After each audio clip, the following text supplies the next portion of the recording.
52 সালের রাজনীতি 1947 দেখেছে, 52 সাল দেখেছে, 69 দেখেছে, 71 দেখেছে, 75 সে দেখেছে দেশের বাইরে বসে। সে জানে কেমনে রাজনীতি করতে হয়, রাজনীতির রক্ত তার। তাহলে এই জায়গাটি এখন কোথায় গিয়ে শেষ হবে? শেষ হওয়ার জন্য তাকে প্রথম যেটা আমি বলতে গেছি, আপনি বাধা দিয়েছেন, প্রথম হলো তাকে হরতাল অবরোধ আগে উদ্ধ করতে হবে জনগণের সামনে। মিডিয়া যেমন সেদিন ডেকেছে, মিডিয়ার প্রশ্নের উত্তরও দিতে দেয় নাই। মুন্নী শাহ, আপনি জানেন, আপনাদের এই কলিগ মুন্নী শাহ প্রশ্ন করতে গিয়েছে, বিপদগ্রস্ত হয়েছে। দুঃখজনক আসলে কোন সাংবাদিককে একটা প্রশ্ন করতে দেওয়া হয় নাই। এইটা এই দেশে কি করে চলে এই ডিজিটাল যুগে? তাকে আগে হরতাল অবরোধ বন্ধ করতে হবে। রাজাকার, তার সাথে যারা সম্পৃক্ত আছেন, যে যারা এই দেশে নৈরাজ্য সৃষ্টি করতেছে, ওনার মাথায় কি এখনো জ্ঞান আসে নাই? ওনার মাথায় কাঁঠাল ভেঙে আর একজন ফায়দা লোটার চেষ্টা করছে দেশের। না, ওনারা বলছে যে এগুলো তো সবই সরকার করছে।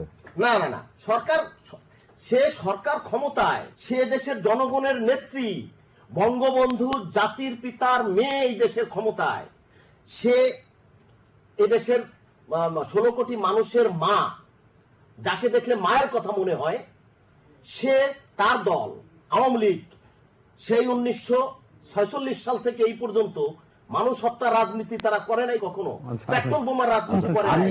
আমি তো বলতে চাই সেটা হলো যে ধরেন বিএনপি বলুক আর একজন যেই বলুক, বলতেছে আওয়ামী লীগের যুবলীগের ছেলেপেলেরা এগুলো করছে।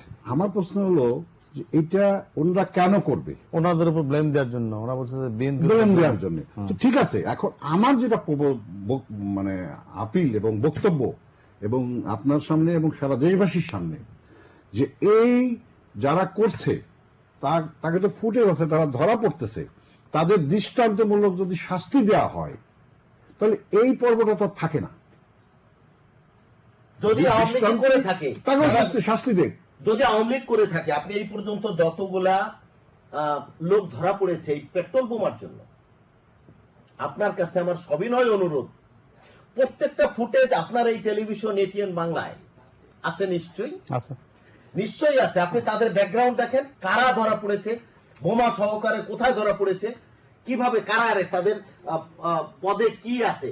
বাংলাদেশ আওয়ামী যুবলীগ আছে, বাংলাদেশ আওয়ামী লীগের কোন লোক আছে, ছাত্রলীগের কোন লোক আছে, একটাও দেখাইতে পারবেন না। আছে কোথায়? জামাত ইসলাম, ছাত্র শিবির। তারা এই দেশের স্বাধীনতাকে অবাঞ্ছিত করে তারা চাচ্ছে এই দেশে একটা আফগানিস্তান বানালে। আমি একই প্রশ্নটি জনাব দীপু আপনার কাছে আবার করতে চাই। এখন এই যে আপনারা মনে করছেন যে এইভাবে আন্দোলনটি আস্তে আস্তে নিঃশেষ হয়ে যাবে, জি, এটাই কি পথ নাকি? আসলে আমরা তো এই দেশে এখন সত্যি কথা বলতে কি, উনি যে ঘোষণা দিয়েছেন, আসলে তো এটা আন্দোলন। উনি বলছেন জনগণ ওনার সঙ্গে আছে। উনি এখন যদি উনি মনে করেন, দাদা আমি অত্যন্ত করুণার সাথে ওনাকে বলতে হয়, আমি আমার মায়ের বয়স, আমি মনে করব ওনার ছেলে বিজ্ঞ রাজনীতিবিদ তারেক রহমান লন্ডনে, আপনি দেখেছেন গতকালকে তাকে লন্ডনের সমস্ত রাজনৈতিক কর্মকাণ্ড থেকে বিরত থাকার জন্য তাকে হিয়ারিং দেওয়া হয়েছে, এবং ব্রিটেন থেকে ব্রিটেন প্রশাসন তাকে সতর্ক করে দিয়েছেন, সেই দেশে রাজনীতির ফার্দার কোনো কথা বললে তাকে অ্যারেস্ট করা হবে। নাম্বার 1। নাম্বার 2, তাকে তার অ্যাকাউন্ট সিজ করা হয়েছে। আপনি ইতিমধ্যে গণমাধ্যমে ব্যাংক অ্যাকাউন্ট জব্দ করা হয়েছে। কি কারণে জব্দ করা হবে? তুমি যদি প্রথম রাষ্ট্রপতির ছেলে হয়ে থাকো, তোমার ব্যাংক অ্যাকাউন্ট জব্দ করার সাহস এই দেশে কার আছে? এই ওয়ার্ল্ডে তোমার বাবা নাকি প্রথম নির্বাচিত রাষ্ট্রপ্রধান ছিল। আমার তো তোফায়েলবার কথা মনে হচ্ছে, আসলে তোফায়েলবার আমি নিজে দেখেছি যে তার বাবা পিছনে সেলুট দিয়ে দাঁড়িয়ে আছে মেহেরপুরে, আমাদের প্রথম যেখানে রাজধানী, সেখানে দাঁড়িয়ে আছে বঙ্গবন্ধু তার শহীদদের আত্মার মাগফিরাত কামনা করতেছে। তোমার বাবা একজন ছড়ি হাতে, একজন আর্মি অফিসার হইলে যা হয় সেভাবে স্যালুট করতেছে। তাই যদি হয়, তুমি তার সন্তান, রাষ্ট্রপ্রধান তো বাবা রাষ্ট্রপ্রধান না, বঙ্গবন্ধুকে হত্যা করে তার এই দেশে হ্যাঁ না ভোটের মাধ্যমে তোমার আব্বা রাষ্ট্রপ্রধান হয়েছিল, কারো আপনি জানার কি দেখেন এখন সমাধানটা কিভাবে হতে পারে? আমি যেটা মনে করি বিএনপি যেটা চাচ্ছে যে তত্ত্বাবধায়ক সরকার বা যেভাবে যে নামেই জাতীয় পার্টি তো এটার ঘোর বিরোধী। আমি বিরোধী এই কারণে, কারণ আমার নেতা এবং আমাদের দলের তখন প্রত্যেকটা নেতারা এই তত্ত্বাবধায়ক সরকারের আমলে জেলে পাঠাইছে। তো তত্ত্বাবধায়ক সরকার যদি নিরপেক্ষ হয় তাহলে হোসেন মোহাম্মদ এরশাদকে জেলে পাঠালো কেন? আমাদের যারা নেতারা আছে, যারা এমপি ছিল, মন্ত্রী ছিল, তাদের সবাই জেলে পাঠাইছে। আমাদেরকে টেলিভিশনে এবং রেডিওতে কোনো বক্তব্য দিতে দেয় নাই। তার মানে কি এটা নিরপেক্ষ না? এবং পৃথিবীর কোন জায়গায় না, একমাত্র পাকিস্তানে এই তত্ত্বাবধায়ক সরকার হয়েছে জানি, কিন্তু পৃথিবীর কোথাও কিন্তু তত্ত্বাবধায়ক সরকার নাই। আমি কিছুদিন আগে অস্ট্রেলিয়া নির্বাচনের সময় ছিলাম, টেরি পেলাম না কোথায় নির্বাচন হলো। এবার ভারতের নির্বাচনের সময় তখন আমি ওইখানে ছিলাম, কত সুন্দর তাদের নির্বাচন, কিভাবে নির্বাচন হয়ে যাওয়ার পরে তাহলে এখন যে বর্তমান ক্রাইসিস, এখন ঠিক তত্ত্বাবধায়ক সরাসরি বলছেন ওনারা। এখন একটা বলছে, এই যে লেটেস্ট সর্বশেষ বেগম জিয়ার প্রেস কনফারেন্সে বলা হলো যে সবার কাছে গ্রহণযোগ্য একটি সরকার। এটা মানেটা কি অবশ্য স্পষ্ট করা। গ্রহণযোগ্য সরকারটা কি? উত্তর আমি একটা দিতে পারি যদি আমাকে একটু স্লোট দেন। আজ আসতেছি আপনার কাছে, এটা শেষ করা। গ্রহণযোগ্য কারা? আমি তো মনে করি যে গ্রহণযোগ্য যারা আমরা রাজনীতি করি, আমরা সবাই গ্রহণযোগ্য। মানে আপনাদের দিয়ে একটি সরকার না, আমাকে এখন নির্বাচন সেটা বলতে, সেটা তো নির্বাচন তো একটা হয়েছে। নির্বাচন আগামীতে যখন টাইম আসবে বা এর আগে যদি সরকার মনে করে আগে নির্বাচন দেওয়া উচিত, দিবে। আবার যে নির্বাচন যদি যে টাইমে আসবে সেই টাইমে নির্বাচন হওয়া উচিত।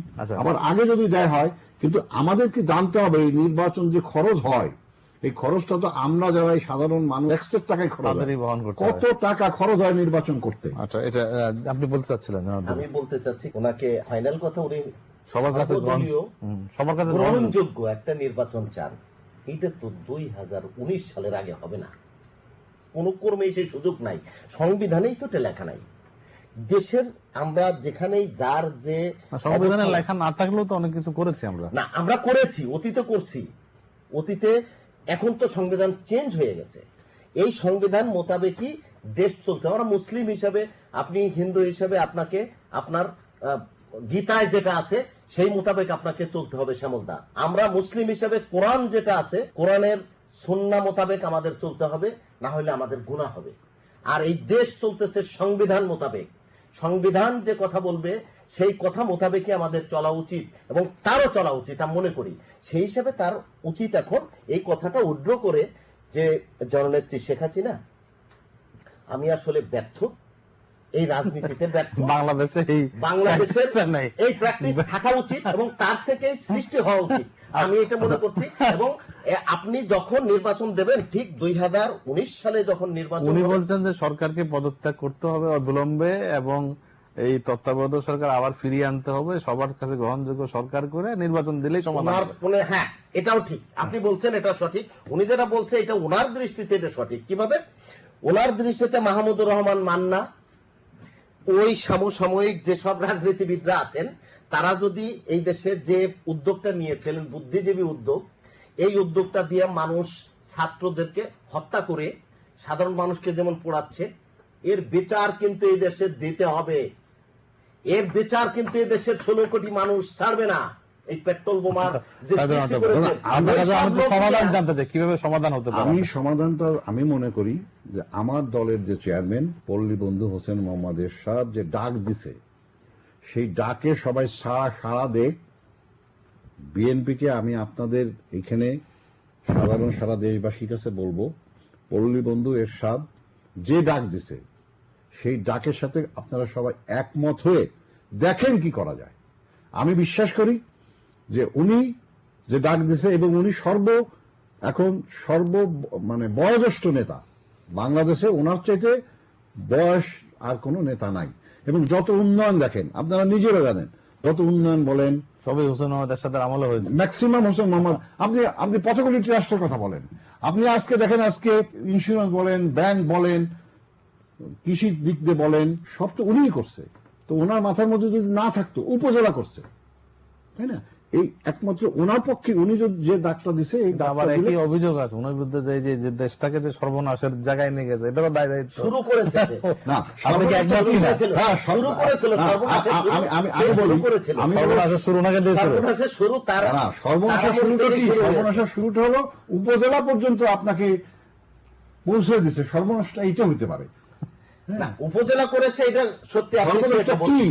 সেন্ট্রালাইজেশন মানে হোসেন মোহাম্মদ এরশাদ কি সর্বনাশটা করলো? হোসেন মোহাম্মদ আপনার কি মনে হয় হোসেন মোহাম্মদ এরশাদ কি সর্বনাশটা করছে আপনার? আমি ঠিক এই হোসেন মোহাম্মদ এরশাদ সর্বনাশ করছে, বেড়িবাদ দিছে। হোসেন মোহাম্মদ এরশাদ সর্বনাশ করছে, ঢাকার রাস্তাঘাটগুলি করছে। হোসেন মোহাম্মদ এরশাদ সর্বনাশ করছে, ঢাকা শহরের সবচেয়ে বড় বিল্ডিং করছে। হোসেন মোহাম্মদ এরশাদ সর্বনাশ করছে, আপনার বিজয় সরণি করছে।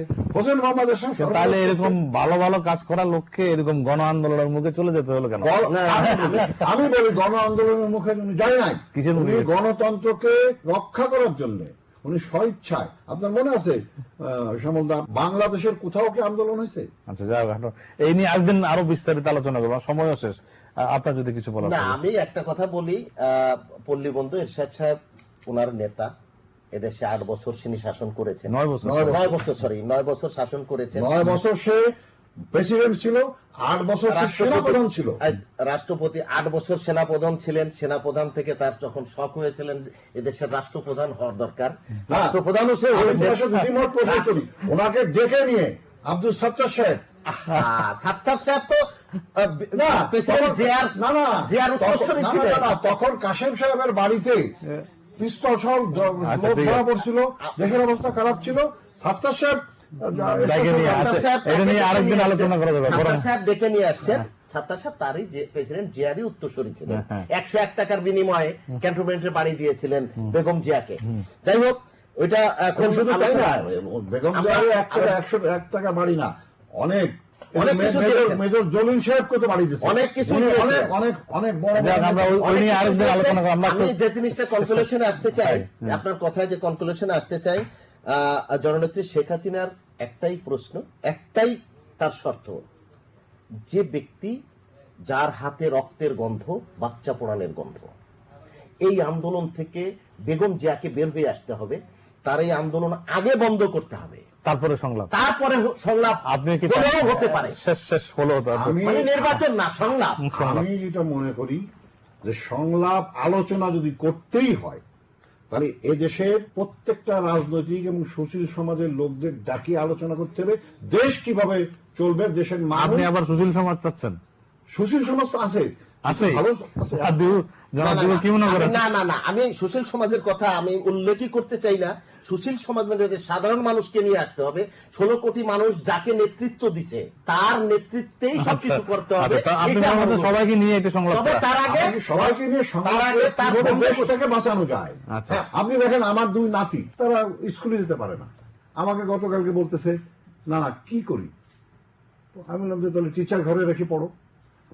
এই যে ছোট ছোট শিশুরা আজকে পড়তে পারতেছে না, আমার পারতেছে না, এটা ছিল না দাদা। আমরা তো রাজনীতি, ছাত্র রাজনীতি করছি, ঢাকা ইউনিভার্সিটির ছাত্র রাজনীতি করছি, স্কুল করছি। আচ্ছা, দেখা যাক, আমাদের শেষ করতে হচ্ছে। আজকে আরেকদিন আরো আপনাদের আলোচনাটি খুব আসলে অনেক বিস্তারিত শুনতে পারলে ভালো হতো, আরেকদিন এই নিয়ে কথা বলবো। তবে যেটা সুপ্রিয় দর্শক, সবশেষে আমাদের 2জন সম্মানিত অতিথি বললেন, জনাব আতিউর রহমান দিবু, আগে রক্তের দাগ হাতে, এই কারণে সন্ত্রাস বন্ধ হলে একটু সংলাপ হতে পারে, সেটা দেখা যাবে পরে। কিন্তু সাইদুর রহমান টেপা মনে করেন যে সমাজের সবাইকে নিয়ে, সকল রাজনৈতিক দল, সুশীল সমাজ সবাইকে নিয়ে একটি আলাপ আলোচনার মধ্য দিয়ে এই সমস্যার সমাধান করা উচিত। কিন্তু সেটি যে খুব নিকট ভবিষ্যতে হবে সেরকম কোন চিহ্ন অবশ্য আমরা দেখতে পাচ্ছি না। আমরা হয়তো অপেক্ষায় আছি এখনো পর্যন্ত যে সেই উদ্যোগটি কোন জায়গা থেকে আসবে। যেটি জনাব দিবু বলছিলেন যে ডিম আগে না মুরগি আগে, আগে সন্ত্রাস বন্ধ হবে, আগে সংলাপ হবে, নাকি আগে সংলাপ হবে তারপর সন্ত্রাস বন্ধ হবে, এই নিয়েই তো আমরা এখনো পর্যন্ত সিদ্ধান্ত নিতে পারি না। দেখা যাক কোন দিকে যায় দেশের রাজনীতি। জনাব আতিউর রহমান দীপু এবং সাইদুর রহমান টেপা, দুজনকেই ধন্যবাদ জানাচ্ছি আজকে আলোচনা অনুষ্ঠানের জন্য। দর্শক আপনাদেরকেও অনেক ধন্যবাদ অনুষ্ঠানটি দেখার জন্য। সবার জন্য শুভকামনা, সবাই খুবই ভালো থাকবেন এবং নিরাপদে থাকবেন।